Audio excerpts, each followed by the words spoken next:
না কোলাহল শ্রাবণ মাসে ভিড় কত হয় তুই এইটুকু বল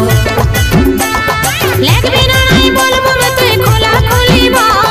বছর ঘুরে এলো শ্রাবণ ঢালবো আমি জল শূন্যটুকু বুঝন করিস না কোলাহল শ্রাবণ মাসে ভিড় কত হয় তুই এইটুকু বল নাই কেনে তুই বুঝিস রে